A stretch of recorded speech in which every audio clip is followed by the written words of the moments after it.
Hey guys, welcome to the Asian Hustle Network podcast. My name is Brian. And my name is Maggie. And we interview Asian entrepreneurs around the world to amplify their voices and empower Asians to pursue their dreams and goals. We believe that each person has a message and a unique story from their entrepreneurial journey that they can share with all of us. Hello, everyone. Welcome to the Asian Hustle Network podcast. Today, we have a very special guest with us. His name is Evan Lessler. Evan is the CEO and creative director of Adapt Clothing, Inc., based in San Francisco, California. The brand offers a range of clothing and lifestyle products focused on Bay Area culture, music, and sports, and have collaborated over the years with the likes of Colin Kaepernick, E40, Jäegermeister, and many others. He got his start designing at the University of California, Davis, and upon graduating worked as a designer for Apple while also building his fledgling brand. In 2012, he was able to leave the corporate world entirely to focus on Adapt full-time. Evan, welcome to the show. Thanks for having me, guys. Happy to be here. We're so excited to have you on the show. Evan, let's hop right into it, man. Tell us what your upbringing was like and how you got into design as a passion. Yeah. So I grew up in a town called Fairfield, which is basically about an hour or so drive, depending on traffic, from San Francisco. My family, so we grew up out there, and then my parents, so we grew up going to a church in San Francisco's Chinatown, which was actually where my grandfather was a pastor. He was there for over 40 years. He was the head pastor. So growing up, I kind of split my time between Fairfield and San Francisco. I'd be there on Sundays, and then, I had friends out there, so I would kind of stay there sometimes for a few days and then come back. So it's kind of like this shared experience. But so grew up in Fairfield, and kind of I always knew, or from a pretty young age, that I wanted to do something potentially in clothing. I was really, I was one of those kids that I wouldn't spend my money on video games, girls, going out. None of that stuff. Is all pretty much all clothes and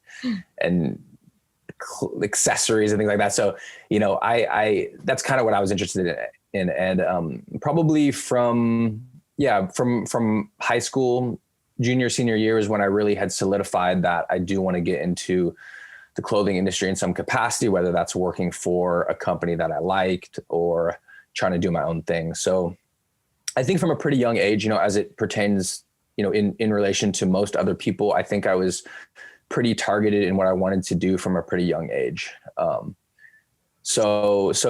did that. And then I kind of, I went to college, and that's kind of when I launched the brand while I was in school. And after college, I worked corporate for 7 years. I was at a company called CNET and then Apple. And while I was kind of at those companies, I was moonlighting with Adapt, and kind of just, I get home at 6, 7 o'clock, work at Adapt till like 1 or 2. And that was my daily routine. I really didn't hang out with any of my friends. I didn't watch any TV. I didn't go see movies. I didn't really do much of anything for a certain period of time, just because I was so, all of my time was monopolized with the clothing and with work. So, it was a pretty interesting kind of time. I don't know. Do you want me to just give the whole timeline until we are today, or is that a good little intro? That's a good little intro for sure. Yeah. Okay. You really highlighted the side hustle thing, before side hustle was a cool thing to have. Yeah, it was the side hustle is great, but it's the sacrifice you make is your free time. So, in my case, a lot of people who go into entrepreneurial endeavors, they'll quit the full-time gig and kind of focus on that 100%.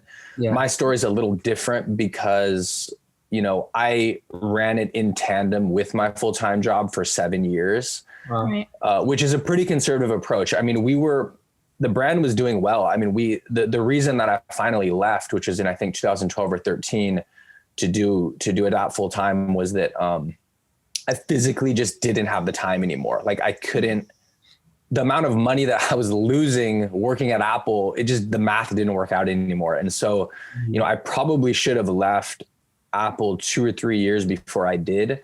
but because I was just trying to be totally sure, because, it's a great job. And like, I just wanted to make totally sure I'm making the right decision. But, I do think that I probably could have kind of excelled the brand a little bit more had I left a little earlier. Yeah, I think your story it resonates with a lot of us because a lot of us are working our side hustles after our jobs. And then that question, no matter where you are in life, will always come up. It's like, should I leave my job for my side hustle? Because that feeling is never easy, like you have your doubts, like we're all human beings, like you have that doubt, like, can I do this? Can I make it a thing? And sometimes, when things don't work out, it would adapt as a couple months, oh, thank God I have my job, Yeah. And that mentality kind of holds you down. But, eventually you make the jump and you never look back, And that's the one thing that we want to hammer into our audience too. It's like, it may seem uncertain at that point, but hindsight 2020, when you look back, it's going to be the best decision that you ever made. Yeah, absolutely agree. I think your story is definitely a little bit different. Like some people just jump right into it. Like I'm just going to quit my full-time job and do entrepreneurship full-time. But I liked how, because you mentioned, in previous interviews that you had the financial backing from Apple to help you kind of build Adapt. So I think that's really interesting. And, I'm very curious, how did you come up with the name Adapt and what does it mean to you? Yeah. So, Adapt is, so when I was in high school, it was in my science class, I was just doodling and I kind of was playing with these shapes. And if you think of like, kind of like on the old play buttons on a DVD player, it's that triangle kind of thing. So, and then there's like the pause button, that's the two vertical lines. So yeah. I took the triangle and one of the vertical lines and basically turned those shapes to spell out the word adapt. So if you look at a triangle, it kind of looks like an A, kind of looks like an uppercase D, the general form. So ADAPT was what I could spell with those shapes. And then the idea was the D kind of looks like the play button. So it was like adapt as in like moving forward, advancing. So it's kind of a play off of that. And really it was just because that was kind of the only word that I could spell that was simple from those shapes. But since then it's really, the word adapt has become so important for just life. Look at COVID, right? COVID is the epitome of adapting. We've all adapted in some way, whether you have a small business, you work for another company that's, working remote now, or you're running a restaurant or whatever the case may be. Everyone really has to adapt to what's going on right now in particular. But just over, the 17 and a half years I've been doing this, the word adapt has really come into play in so many different instances, and, that was never really the intention with the name, but it really just, I'm glad that that's the name that I picked because it really is applicable to so many things. It's a simple thing. It's easy to remember. So I think the name has really kind of come into its own over the past decade or so, but, definitely. Yeah, that was kind of the reason. It was kind of random why that word was chosen. So speaking of the name Adapt, how have you adapted over the years from post-college into COVID currently? Oh man, so many ways. Every component of the brand.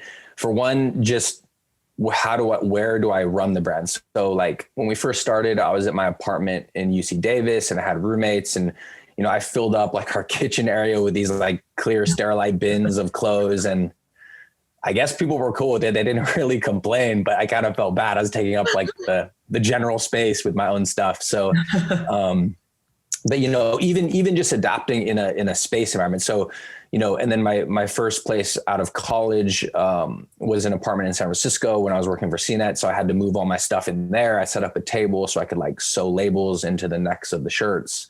And then from there we moved to Oakland and I was able to get a warehouse there. And then so really just the adapting to the new living spaces I was in, because pretty much everywhere that I lived, I had to have space for the inventory. Mm-hmm. So, that was one thing, adapting to market trends. So, there was a time when this brand or this company called Karma Loop, which is this really big internet retailer in the, mid 2000s to the early 2010s, that was kind of like the mall of all streetwear, which is kind of, the clothing industry that we're within. And so, eventually they went away. So, they were a huge part of our business. So we had to kind of figure out how to transition from them to, other channels for sales, like including our website and other retailers and stuff. So I think in pretty much every aspect of the business, you have to adapt to, the market changes or your own personal financial situations or whatever the case may be. So like another good example would be a lot of the stuff we do is very sports themed. So, particularly with Bay Area sports. So, the Giants had incredible runs in the early 2010s and, with the Warriors more recently, the 49ers. So all of these, because we're so, like, many of our customers know us for that product. So it's like when certain things happen with certain teams, we have to really adapt to the market, because it can go from 0 to 100 like immediately. And people want, everybody's going to want stuff at the same time, if the Super Bowl is coming up or whatever the case may be. So we really have to, I keep a close eye on what's happening, in society, in sports, in culture, just whatever's going on, because we create products that kind of cater to those markets. And, people have certain expectations of what they want us to put out and produce. So we pay a lot of attention to our customers as well. They tell us what they want us to make and things like that. And we try to listen as much as possible. So it's a lot of adapting and adjusting to market environments. Yeah, amazing. I love how, you framed all of that. You definitely have to be kept up to date with like sports, especially because your line is like catered to sports and music and pop culture. And I love how you're always like up to date with that. And I also wanted to point out, when you talked about how your roommates back in Davis didn't care that you had all these boxes everywhere. If you have ever been to Evan's like warehouse, to all the listeners, or his store in SF, So organized. It's so organized. Everything is like labeled. Organized chaos. It's boxed in like organized way. I think that's why, your roommate didn't even care, because you were so organized. Yeah. Let's talk a little bit more about your collaboration with different people and different brands too. Like, was this all organic? Did you hustle your way to these connections? Like, how did all these collaborations happen? Yeah. And how did you choose like which artists and models to work with? Mm-hmm. Yeah, no, those are great questions. I think, so when I think back on the first one, so basically every collaboration that we've done, and we've done probably hundreds by now. I mean, all different kinds of, like, either it's food companies or brands or artists or entertainers or whatever the case may be. But I think I would have to say that the vast majority of them are from direct relationships. So if I recall correctly, the very first one we ever did was this female rapper named Hopi Spitzhard. And she was based in San Francisco, and this was probably in 2007 or 8 or something like that. And she had come in to model we had just launched our women's clothing line. So, we had a mutual friend or something, and she came in to model, and then we were like, hey, let's do some shirts together and stuff. So, and it was super organic. It's, we obviously liked each other and wanted to work together. So, and I think from there, it's all just people you meet, people you work with, and they're like, hey, I know the guys that are in this hip hop group or whatever, you guys should do a shirt together, kind of thing. And, it just kind of snowballs, right? Cause as the brand gets more well-known, as you meet more people, there's more opportunities to do things. So I think for the most part, they're pretty organic. And, which is great, because I think that's the best way to do it. I think it's, as opposed to just, randomly working with some other entity because you want to have more reach or something. But, but there is those obvious advantages as well to collaborating. You kind of like, I'm exposed to, for example, her music, her supporters with her music are going to hear about my brand, and then they're going to hear, and then, likewise, it kind of works vice versa as well. So there's a lot of benefits to collaboration, and they're a lot of fun, because it kind of gives you something a little bit different that you might not normally think about, from a different angle and stuff like that. So Yeah. That's awesome. I'm very curious, how do you manage to make sure that your brand stands out from the rest of like the Bay Area clothing companies? Because there's so many, there's so many others. How do you make sure that you stand out?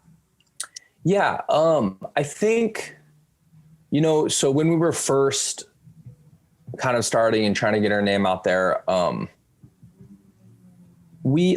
tried to come from a different angle. So I always loved sports logos, and I always loved the aesthetics that come with sports. And then, growing up in the Bay Area, I'm fans of the local teams. So, and there was some people doing things like that, I guess. But I think from our angle, we tried to come from a position that I had never seen before, where it's kind of like, hey, we're going to reference these entities and these teams, but in a way that is new and, without kind of infringing on their trademarks and things like that, and just kind of creating a new avenue to pique people's interest, if they're interested in certain teams, and then also streetwear. It's just kind of like that crossover. So I think we kind of paved our own little lane there in the sense of like the way that we made the graphics. They're very simple. They're very, they usually have some type of wordplay or text type of image that gets a larger message across in a very simple way. And I think we kind of carved our own path in terms of that. And that's kind of what we became known for, at least locally. Mm-hmm. And so for me personally, I do the majority of the designs for the company. So, I try to use my own experience and my own design aesthetic to create something that's pretty unique, but also within this kind of larger streetwear community that, there's a certain aesthetic that comes along with that. So, I don't know as it pertains to what other brands do to differentiate, how they try to do it, but I knew that I needed to stand out from other brands because, like you said, there's so much competition. There's so many different people trying to do the same thing. Mm-hmm. But I do think that we were pretty successful in establishing our own design language that, people, it sort of got to the point where people would see other brands doing stuff and they'd be like, hey, that looks like Adapt, So, and just the fact that somebody says that, it lets you know that we've, created our sort of own lane in terms of like the way that our stuff looks. And I think that was important, in establishing, who we are as a brand. I love that. I love that people could recognize that design and be like, that's Adapt, that's Evan's design, And just wondering too, like, what was a breakthrough collaboration that put Adapt through the roof where you're like, wow, like all these other collaborations are now coming in because of this one collaboration that we did. Yeah. So, so there were a couple really big ones for us. Collaborating with Colin Kaepernick was a huge one. He, at the time, it was through, this DJ Amen that I worked with on another collaboration, and we ended up, becoming friends and stuff. And he was kind of connected to him. And, at the time he had just kind of begun starting for the 49ers. And, he had a few incredible seasons with the team, and it was like, we did these collaborations kind of right when that was popping off, and just the timing, everything was crazy. And, we had just released, some red and gold themed graphics that were doing really well. And it's just a lot of things converged at the same time. And so I think in terms of a lot of people's recognition of us as a brand, or kind of just knowing who we were, that certainly helped a lot. We did a shirt that said 93 Till with this brand Hieroglyphics, which is a hip hop group based in Oakland. They're very well respected within, the hip hop community, kind of the golden era of that scene. And, the shirt 93 Till, which is based on one of their very popular songs with the subgroup Souls of Mischief, which is kind of an offshoot of Hieroglyphics. But that shirt was incredibly popular. We got a lot of recognition within the hip hop community at large, not just within the Bay Area. So that was a big one for us. That was a lot of fun. And we ended up doing a lot of other stuff with those guys. certainly working with E40, one of the most legendary artists out here in the Bay Area. Love working with him because, a lot of what he speaks to and just kind of his fan base, and, there's a lot of crossover with our customers and, also being fans of Adapt and being fans of E40. So there are definitely a lot of collaborations that I've been really proud of, over the years, and a lot of smaller entities as well. It could be like just random, some random restaurant or something that I really like and respect what they do. So it's any time that we get to work with other people, especially locally, I think is a lot of fun. And it just is our way of, working with the community and kind of being a community-based brand as well. So yeah, there's been a lot of really great ones over the years. Yeah, amazing. I really like that too. And, hear you talking about gold-blooded and 93 till. Let's talk about the trademarks behind that, like the trademark these things. Yeah. So trademark, that's a big part of, it's funny because this industry streetwear is kind of like a lot of the meat and potatoes of, these brands and certain things that they get popular from. They're kind of like referencing other logos or like flipping some brand logo or something like that. So, obviously there's trademarking things that can come up with those issues. We do trademark, certain things like gold-blooded, for example. That's kind of one of our signature products that we sell. So of course that's trademarked. So there's a lot of, issues come up, here and there. Sometimes it could be people infringing on ours. I would say, 90% of our popular designs, I've personally seen like bootlegs of them, whether online or in person, selling stuff at the Giants Stadium or whatever. But there's always people that are going to want to kind of capitalize on the stuff that you're doing. And if it's kind of like where they reference it and make it different, that's one thing. But if they're just like blatantly ripping something off, it's a little bit, that's kind of what I have more of an issue with. But certainly, we get sent letters from companies saying, hey, you need to stop doing this or that. And then just as much, we have to send things to other people. So there, trademarking, it's a big part of the industry. It's a big part of, I think, whenever you're producing a product, as it pertains to patents and trademarks, there's always going to be, if you're at all out there, you're going to hear from somebody, or you're going to have to send somebody a letter or something like that. So yeah, it's been like, I always tell people, if I ever leave the fashion game, I'm going to go into, I'm going to become like a trademark lawyer or something, because I've certainly learned a lot about that industry as well. Yeah. Wow. That's awesome. When I was growing up, I heard a lot about Adapt. And I grew up in the Bay Area. I grew up in San Francisco, and She grew up in Sunset too. I grew up in Sunset. Oh, perfect. So, I would see Adapt every time I drove to work, and, it was such like a well-known. It was everywhere. It was everywhere. It's such a well-known brand. And I feel like you've done a lot to build such a good community within Adapt and around Adapt. How are you able to build such a strong community for your brand? Yeah, that's a great question. So for me personally, I do attribute a lot of that to the fact that I'm sort of the main person that runs the brand. I do the design. Mm-hmm. I've never really had like partners. So, you kind of form a little bit more of a special relationship with the customer. So like, I'm pretty transparent. Like I think a lot of our customers know that I run the company and I do the designs and stuff. So it's a little bit more accessible, right? Like if you shop at H&M or something, you have no idea who's running the company, where are these designs coming from? What is their message? What are they all about? So I think because people know that, it's a little bit more personal, and I like to incorporate, personal tastes of mine, things that I like, even if they're obscure or whatever, like I'll actually integrate those into the graphics. And so, for people, if they can relate to that or whatever, it creates an extra connection as well. But I think having that, just being a little bit more like, hey, I'm running this company and this is who I am kind of thing, it creates that connection.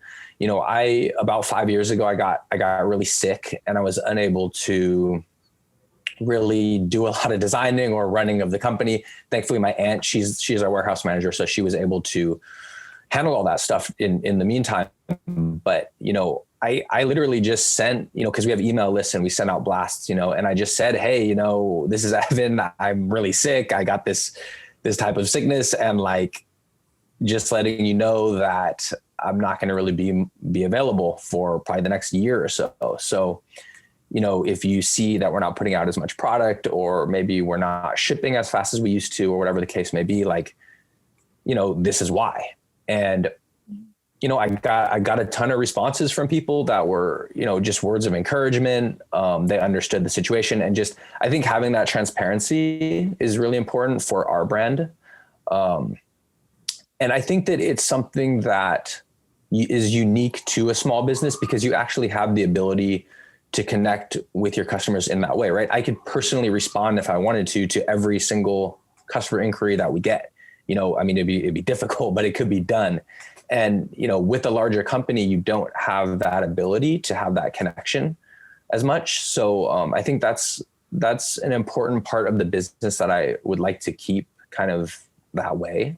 Mm-hmm. So I think that does contribute to the relationship that we do have with our customers. Yeah, I think transparency is so important with building any community, because once you lose that trust, it's really hard to get that trust back. And I think for your brand, it's for the community always, Mm-hmm. So I really appreciate that a lot. And we're glad to see you're doing better as well. Yeah. Thank you. Yeah, it was like a 5-year treatment and all this craziness. I mean, it's you definitely appreciate, being healthy when you're not healthy. Yeah. And so like now, my takeaway from that whole experience is like, whenever my friends, they talk about going to the doctor or anything, I'm always like, hey, just, if you do anything, just get like a blood panel, maybe like every 6 months if you can, but at least once a year, because you never know, right? What's lurking under there. Hopefully it's nothing bad, but you don't want to get caught off guard. So I'm glad you're doing better, Evan. No, thank you. I really appreciate that. Yeah. And, running Adapt as a solo entrepreneur, hats off to you. I don't know how you do it. Like I said, man, there are periods where like I didn't know what was going on with. I literally didn't know any show that was on TV. I didn't know any movie that was out. Like you gotta make those trade-offs, right? Sometimes. So yeah, I mean, what is it like being like a solo entrepreneur, especially when you have those huge moments of doubt where you don't have your co-founder to depend on to kind of push you through these tough times? Like, how do you push through these tough times as a solo entrepreneur? Yeah, it's certainly a trade-off. So there were absolutely times, particularly near the beginning, when I was thinking, hey, maybe I should have a partner, because you shoulder all of the good and the bad, right? But anytime it's tough, anytime it's like, it's really nice to have, another person to bounce stuff off of. Hey, what should we do in this situation? What do you think about this idea and that idea? So it was, it's, in the end, I think I'm really glad that I do it solo, but there are absolutely instances where it would have been very advantageous to have a partner who's equally invested in the brand. Mm-hmm. So for the pros, I think that as a designer, I'm very picky and I'm very particular. So that was probably the major pusher there for why I did it the way that I did. I didn't really want to have to get approvals or, get, people to say what they like or dislike about something. It like kind of, if I feel like I want to do it, I'm just going to do it when it comes to a graphic. And having that freedom, I think, is really important, particularly as a designer or as a creative person. You don't really want to have to run everything by somebody who might not have the same aesthetic or might not have the same kind of understanding of what you're trying to get across. So I didn't want to run into those roadblocks. So from a design standpoint, I think it was very good that I just did it myself. And it got me to do things that I probably wouldn't have done otherwise. And so yeah, but, as it pertains to business considerations, even financially, right? Like I could have, I had to spend all my own money when I was starting. So obviously having a dual income situation would have been certainly helpful in, hey, we can print more shirts this month because we have more money, so there's that. And there's, if legal things do come up, right, it's, you kind of want additional eyes on it, or, not just my own thoughts about what I should do. Like I certainly could have used some support during those types of situations, but, kind of as I continued on throughout the years, I started meeting more people, working with more people. So I kind of had that support system in place, kind of just through, we would have, I would work with all of these different clothing brands and that were all from the Bay, and we kind of would knock, what's the best way to, ship out this amount of shirts, to New York or something. So there's all these little tips and tricks that you learn from different people. So, but yeah, I think there are absolutely pros and cons to either being solo or having partners. And my situation was just, I kind of just made it work, and yeah, I'm pretty happy with how we were able to navigate it. Props to you, man. Yeah, That's hard. I mean, sometimes I'm like, oh, without Maggie, I'd probably die. I know. I mean, well, so you guys are a great example. You're a perfect duo, and there are certain instances where it makes perfect sense to do it that way. And I don't know what it would have been like had I had a partner. Had we, we could have been a bigger company than we are, or we could have just gone in different directions. Like who really knows? But yeah, it's unknown, but you guys are doing a great job with the duo. So keep that up. Absolutely. Appreciate that. Likewise. I know it's so much harder to do as solo. So that's why we're looking at you like, damn, Evan, how do you do this thing? I don't know, man. I don't know, but I think, but with you guys, so to that point, AHN might be something completely different if it was not both of your minds, working together, figuring out, hey, what's the next step we take? How should we pivot in this situation? What's the next, goal that we want to reach? And that's collectively both of you working together and figuring out what that's going to be. Mm-hmm. Yeah. Yeah. Absolutely agree.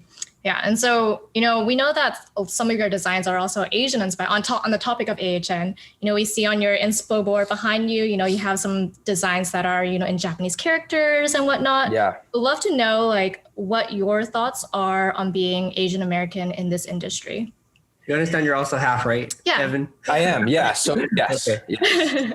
So half Chinese, half Caucasian. So, I think Asian culture in my life and my design sensibilities in particular has definitely, it's kind of permeated the whole thing. So like I mentioned at first, I grew up going to San Francisco Chinatown every Sunday, literally since I was born.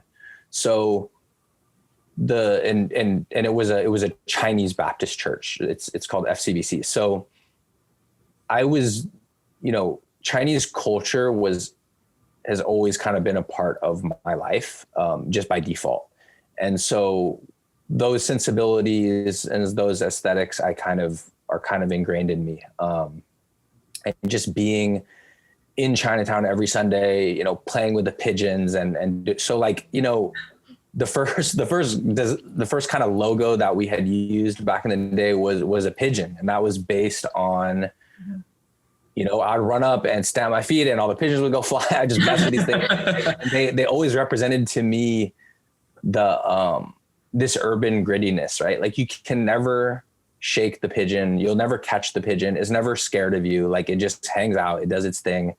And it's just part of the streets themselves, And I always thought it was such an iconic kind of symbol of what we represented as a Bay Area brand, right? So,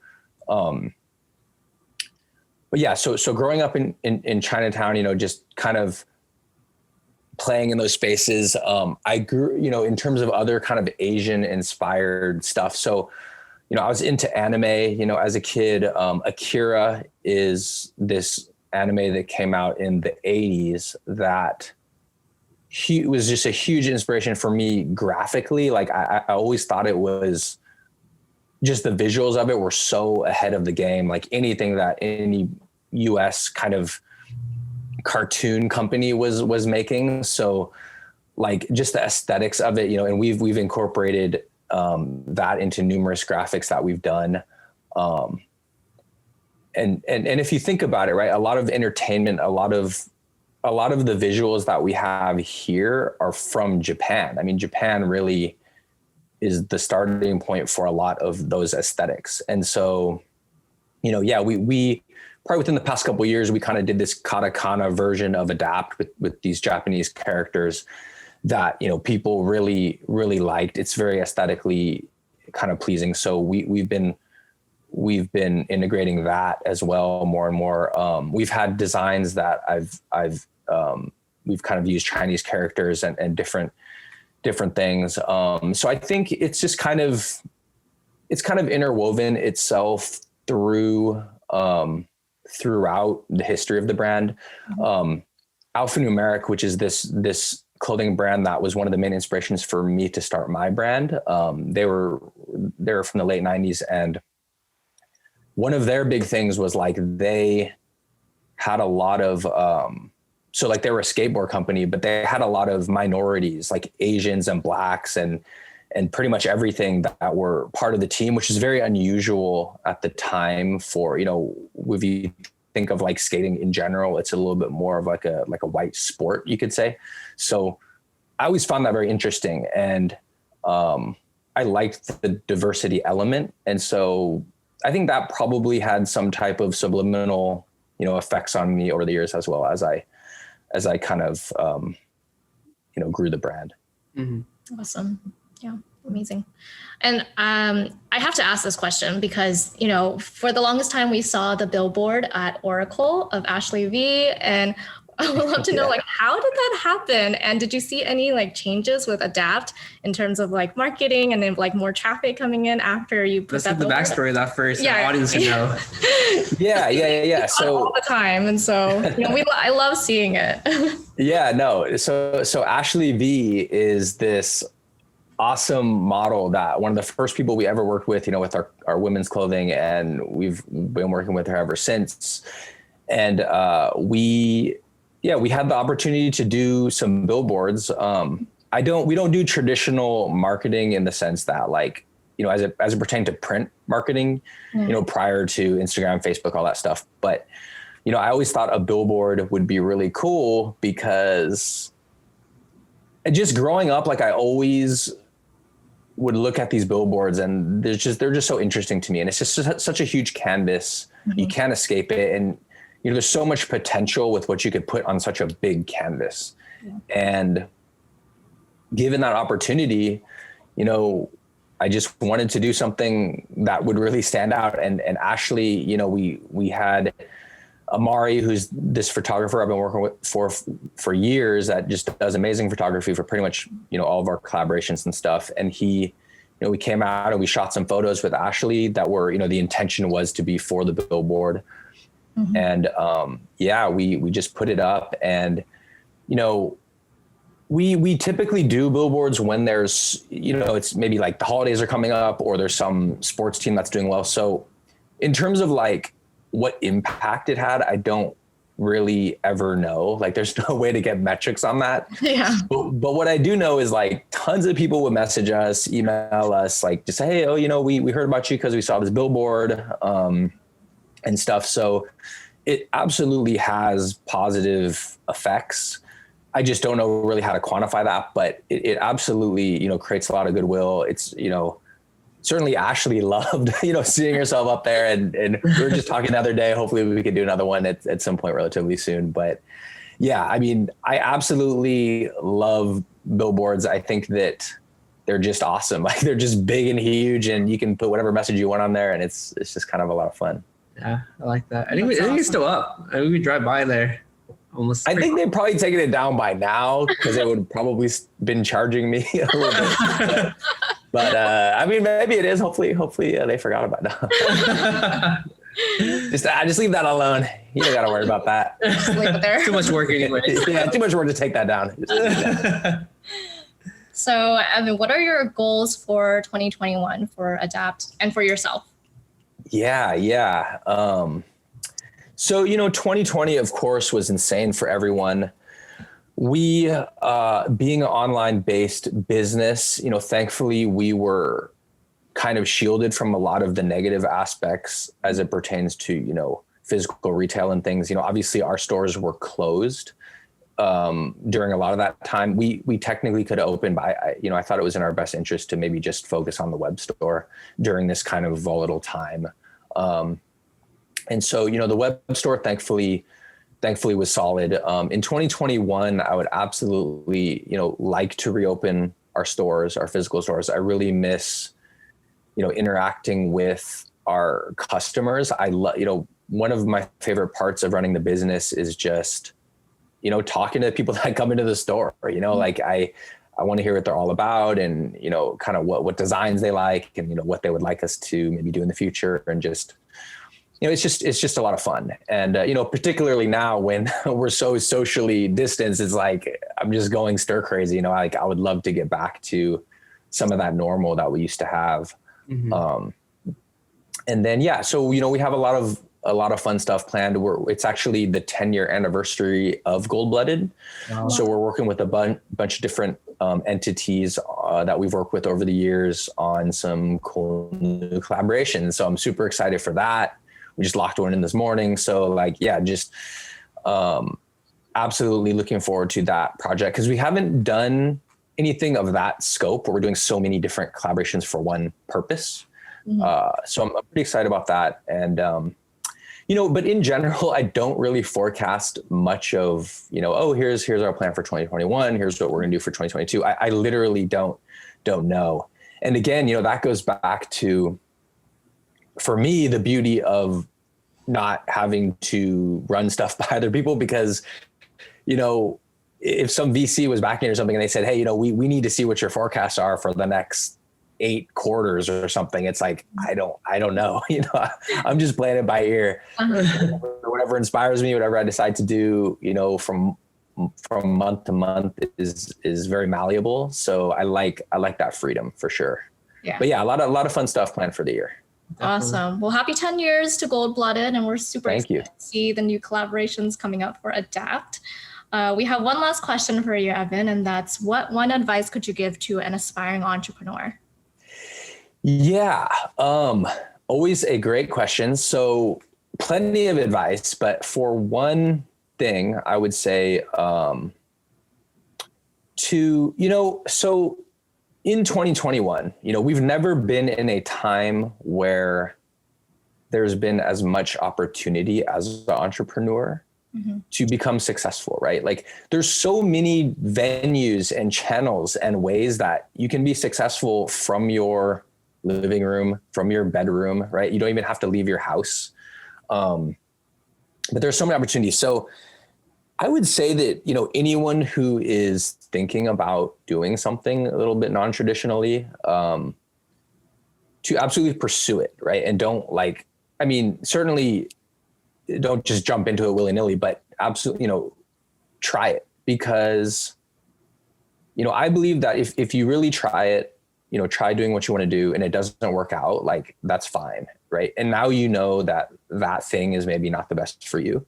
And then you could try something else because of the amount of different ways that you can be successful, doing ostensibly what you love to do, that you should try to do those things. So I think that people shouldn't be afraid of failure and afraid of leaving that corporate gig, because it's an unprecedented time of opportunities. And so, yeah, I would say that, because every time I hear that somebody, hey, they started their own, cooking thing or they're selling stuff through Instagram, that's great. I love to hear all of that stuff. And I just think more people should pursue it, right? If you feel like you have a skill or you feel really passionate about something, try it. And if it doesn't work, at least that you tried it and you can maybe try the next thing. Mm-hmm. So I guess succinctly, that would just be go for the gusto, try to make it work. Yeah. Love it. Very sound advice. And how can our listeners find out more about you and Adapt Clothing online? Yeah. So adaptclothing.com is the website. Instagram is @adapt. Twitter is @adapt. And then I think it's facebook.com/adapt clothing. So those are the main channels that we're in. We do most of our sales online, and then hopefully, by maybe mid-year, we'll get we have a location here in San Francisco in the Sunset, a physical store, as well as one in San Leandro in the East Bay. So yeah, hopefully we'll get those opened up relatively soon. Awesome. I do want to mention that Evan is our episode 1 of Age and Spotlights on YouTube. Please check that out as well. All right. For Inside Scoop. Yes, that was the only one that we got to do in person. Before the pandemic. Oh, wow. Yeah. I think we just missed the cutoff on that one. I think back on that one. Yeah. So go ahead and That's check that crazy. out. Thank you so much, Evan, for being on the show. It was awesome hearing your story. Thank you guys so much. I always love chatting with you guys. So Appreciate it. Likewise. that was great. Hey guys, we hope you enjoyed this episode. Please subscribe to the show. We would like to get to the top 10 on iTunes, so be sure to leave us a 5-star review. We release an episode every single Wednesday, so stay tuned. Thank you guys so much.